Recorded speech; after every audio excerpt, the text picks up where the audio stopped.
സഹോദരങ്ങളെ, ഇന്ന് ചില പ്രത്യേക കാര്യങ്ങൾ പറയാൻ വേണ്ടിയിട്ടാണ് ഞാൻ ഈ വീഡിയോയിൽ വന്നത്. ഗൾഫിൽ നിന്ന് ഒരുപാട് ആളുകൾ വന്നുകൊണ്ടിരിക്കുകയാണ് നമ്മുടെ നാട്ടിലേക്ക്. ഞാനും ഒരു ഗൾഫുകാരനായിരുന്നു 1985 മുതൽ. ഇപ്പോൾ ഗൾഫിൽ നിന്ന് പല എൻ്റെ സുഹൃത്തുക്കളും വിളിച്ചുകൊണ്ടിരിക്കുന്നുണ്ട്. നാട്ടിൽ എന്തെങ്കിലും ഒരു ഏർപ്പാട് തുടങ്ങാൻ എന്താണ് ഇപ്പോൾ ഒരു ഐഡിയ, നിങ്ങളെടുത്ത് വല്ലതുണ്ടോ എന്നൊക്കെ ചോദിച്ചുകൊണ്ട് പല ആളുകളും വിളിച്ചുകൊണ്ടിരിക്കുന്നുണ്ട്. അങ്ങനെയുള്ള എൻ്റെ പ്രവാസികളായ സുഹൃത്തുക്കൾക്കും നാട്ടിൽ ഉള്ള ആളുകൾക്കും എല്ലാം കൂടെ ഉള്ള എൻ്റെ കച്ചവട അനുഭവത്തിൽ നിന്നുള്ള ചില പാഠങ്ങൾ ഞാൻ നിങ്ങൾക്ക് പകർന്നു നൽകുകയാണ്. നമ്മൾ ഒരു ഏർപ്പാട് തുടങ്ങുക എന്ന് പറഞ്ഞുകൊണ്ടാണ് വരിക. കച്ചവടം, ഏർപ്പാട് ഇത് രണ്ടും രണ്ട് തന്നെയാണ്. ഒരിക്കലും അത് രണ്ടും ഒന്നാണ് എന്ന് നമ്മൾ തെറ്റിദ്ധരിക്കരുത്. അതാണ് നമ്മൾ മനസ്സിലാക്കേണ്ട ഒന്നാമത്തെ കാര്യം. കച്ചവടം അത് ഒരുപാട് അധ്വാനവും ഒരുപാട് ക്ഷമയും എല്ലാം ആവശ്യമുള്ള വലിയ ഒരു ത്യാഗം നിറഞ്ഞൊരു സംഗതിയാണ് കച്ചവടം എന്നുള്ളത്. ഏർപ്പാടും അതേപോലെ തന്നെ ഒരുപാട് പ്രയാസങ്ങളും ബുദ്ധിമുട്ടുകളൊക്കെ സഹിച്ചുകൊണ്ട് ചെയ്യേണ്ട സംഗതിയാണ്.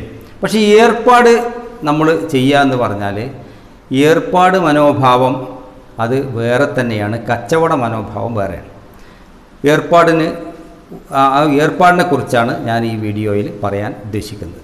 ഒരാൾ അങ്ങാടിയിലൊക്കെ നടന്നു, അയാൾക്കിങ്ങനെ ഒരു ഏർപ്പാട് തുടങ്ങണം എന്നുള്ള അയാൾക്ക് തോന്നി. അങ്ങനെ നടന്നപ്പോൾ കുറേ ബിസിനസ് പരിപാടികളൊക്കെ അയാൾ കണ്ടു. അങ്ങനെ അയാൾക്ക് തോന്നുകയാണ്, ഒരു ഉദാഹരണം പറയണം, അയാൾക്ക് തോന്നുകയാണ് റെഡിമെയ്ഡ് തുടങ്ങിയാൽ തരക്കേടില്ല എന്നുള്ള ഒരു തോന്നൽ അയാൾക്കുണ്ടായി. അങ്ങനെ റെഡിമെയ്ഡ് പരിപാടി തുടങ്ങാൻ അയാൾ കടയെടുത്തു, അഡ്വാൻസ് കൊടുത്തു, വാടകയൊക്കെ നിശ്ചയിച്ചു, എല്ലാം കഴിഞ്ഞ് അങ്ങനെ നല്ല ഷോപ്പൊക്കെ തുടങ്ങി. അങ്ങനെ തുടങ്ങിക്കഴിഞ്ഞാൽ ആദ്യത്തെ ദിവസം നല്ല കച്ചവടം ഉണ്ടാവും, പിറ്റേ ദിവസം ഇങ്ങനെ കുറഞ്ഞു വരും. അങ്ങനെ കുറഞ്ഞും കൂടിയൊക്കെ ഇങ്ങനെ വരുന്നൊരു സംഗതിയാണ് ഈ കച്ചവടം എന്നുള്ളത്. അപ്പോൾ ഇയാൾ തുടങ്ങിയത് ഏർപ്പാടാണ്. ഏർപ്പാട് മനോഭാവത്തോട് കൂടിയിട്ടാണ് ഇയാൾ തുടങ്ങിയിട്ടുള്ളത്.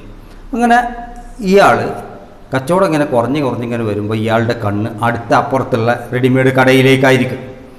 അങ്ങനെ അവിടെ ആളുകൾ കയറുമ്പോൾ ഇയാളുടെ മനസ്സിങ്ങനെ പടക്കും, എൻ്റെ കടയിലേക്ക് ആളുകൾ വരുന്നില്ലല്ലോ, അല്ലെങ്കിൽ ഇവിടെ വന്നിട്ട് ചിലപ്പോൾ ആൾക്ക് പറ്റാത്ത അല്ലെങ്കിൽ അയാൾക്ക് ഇഷ്ടപ്പെടാത്തൊരു സാധനം ഉണ്ടെങ്കിൽ അപ്പുറത്ത് പോയിട്ട് ചിലപ്പോൾ അയാൾ വാങ്ങുമ്പോൾ ഇയാളുടെ മനസ്സ് ഒന്നുകൂടി വേദനിക്കും. അങ്ങനെ അപ്പുറത്തെ കടക്കാരൻ എന്തോ ഒരു ശത്രുമായിരുത്തുള്ള രീതിയിലായിരിക്കും പിന്നെ ഇയാൾ കാണാം.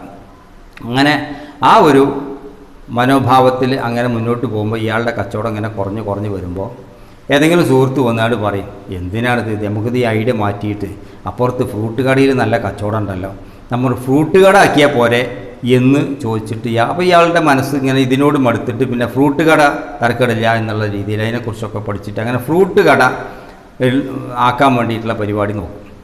ഫ്രൂട്ട് ജ്യൂസ് പരിപാടിയൊക്കെ ആയിട്ട് ഇങ്ങനെ മാറ്റുകയാണ്. അങ്ങനെ ആ സമയത്തും ഇയാളുടെ മനോഭാവം ഇതേപോലെ തന്നെ ഇത് ആവർത്തിച്ചിട്ട് അതും ഇതുപോലെ അടക്കേണ്ട ഒരവസ്ഥ വരികയാണ്. അപ്പോൾ ഒരാൾ വന്നിട്ട് പറയും, നല്ല ബേക്കറിയും ചായക്കടയാണ് നല്ലത് എന്ന് പറഞ്ഞുകൊണ്ട് സ്റ്റാളായിട്ട് നടത്തുകയാണെന്നുണ്ടെങ്കിൽ അത് നല്ല വിജയിക്കുന്ന പരിപാടിയാണ്, പല ആളുകളും അതുകൊണ്ട് പൈസ ഉണ്ടാക്കിയിട്ടുണ്ട് എന്നൊക്കെ പറയുമ്പോൾ ഇയാൾക്ക് അങ്ങനെ തോന്നുകയാണ്. അങ്ങനെ ഇയാൾ ബേക്കറി ചായക്കട ഒക്കെ ആക്കിയിട്ട് പിന്നെ അപ്പോഴും ലക്ഷക്കണക്കിന് ഉറുപ്പിക വീണ്ടും മുടങ്ങുകയാണ്.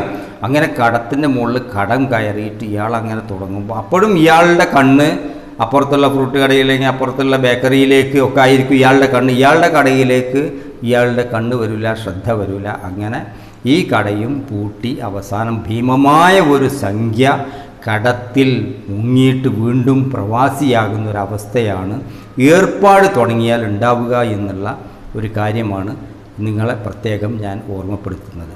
ബിസിനസ് അതിൽ നിന്നൊക്കെ വ്യത്യസ്തമാണ്. ബിസിനസ്സിനെ കുറിച്ചിട്ടുള്ള ഒരു വീഡിയോ അടുത്ത് ഞാൻ ഇതിൻ്റെ ഒപ്പം ചെയ്യുന്നുണ്ട്. ഈ വീഡിയോ പരമാവധി ആളുകളിലേക്ക് നിങ്ങൾ എത്തിക്കുക. ഞാൻ എൻ്റെ ഒരു പ്രവാസി എന്നുള്ള 85 മുതൽ പ്രവാസിയായിരുന്നു എന്നുള്ള എൻ്റെ അനുഭവത്തിലൂടെയുള്ള ഒരു കാര്യം, ആ അനുഭവത്തിൽ നിന്ന് പഠിച്ച കാര്യമാണ് ഞാൻ നിങ്ങളുമായിട്ട് ഷെയർ ചെയ്യുന്നത്. ഇത് നിങ്ങൾ പരമാവധി ആളുകൾക്ക് എത്തിച്ചു കൊടുക്കുക. ഈ ചാനൽ നിങ്ങൾ സബ്സ്ക്രൈബ് ചെയ്യുക. പരമാവധി നിങ്ങൾ ആളുകൾക്ക് എത്തിച്ചു കൊടുക്കുകയും ഇതിനെക്കുറിച്ചുള്ള അഭിപ്രായങ്ങൾ നിങ്ങൾ രേഖപ്പെടുത്തുകയും ചെയ്യുക.